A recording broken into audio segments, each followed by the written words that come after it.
Hey guys, it's Noelle. In my last video, I taught you how to set up your month in your bullet journal, and since school is right around the corner, I thought it would be really cool to show you some awesome hacks and spreads to get you through the school year.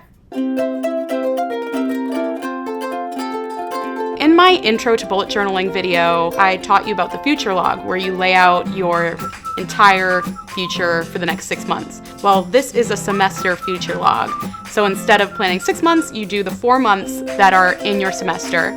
I laid out the entire semester by splitting my spread into 4 sections. Each month has its own color, and each one of my courses has its own color as well. So at the beginning of the semester, you take all your syllabi and lay out when all of your assignments are due. When I enter assignments into each month, I color code them so that I know it's for a particular class. So instead of having to flip through all of your syllabi whenever you need to know what your homework is or what your reading is, you can just look at this future log and know exactly when everything is due. This spread is the class info spread, and what I'm doing is drawing 4 boxes for my 4 fake classes, but your real ones. Each box gets 5 lines. I made a little box on the left to put the course number. In the information, I put the course name, the professor's name, the time of the course, the office hours, your professor's email, and their phone number. And then whenever you need an email address or phone number, or when you really have to get in contact with your professor, but you don't have your syllabi on you, or to see when your class office hours are, you can just turn to this page and it's all right there instead of having to worry about digging through all your papers and finding that information.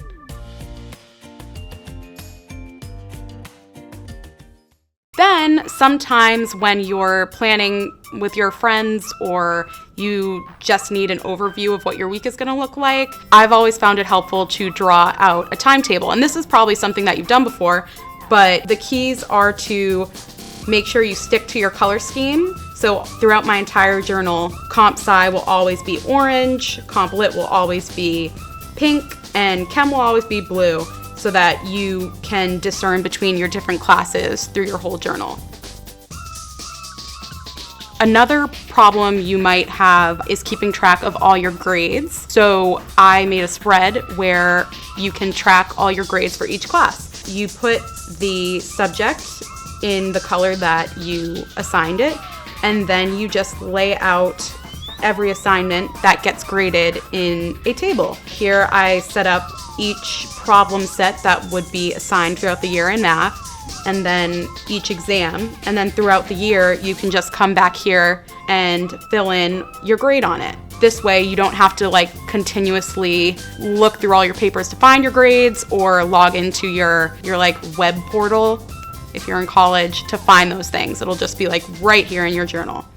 So in your bullet journal, you can track homework, but sometimes you might not want to put your assigned reading in the same place that you put all your homework, because it feels kind of different.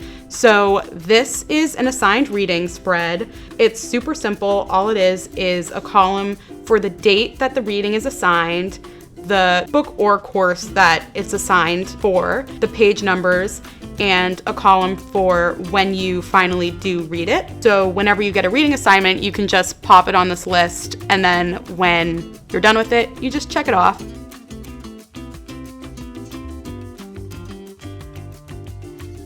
One of the things that keeps your bullet journal going is the weekly spread. And what's great is that you can customize a weekly spread to work for you and your homework assignments. So this is my weekly overview, where I'll put my just regular life events throughout the week. And then in this column, I'm going to put my homework throughout the week. And then if you have any notes throughout the week, you can just throw them in this box. And then you'll have your dailies for your regular bullet journaling available on this right page. So you've got everything that you have in your normal bullet journal on top of having this nice little add-on for your schoolwork, so that it got its own space. But if you don't want to track your homework in a permanent space, you can also just take a little Post-it and use that as your homework tracker. And then you won't waste any space in your bullet journal if you don't want to. Those were all my Bujo hacks and spreads for going back to school. Be sure to subscribe to 17 for more awesome videos. Thanks for watching.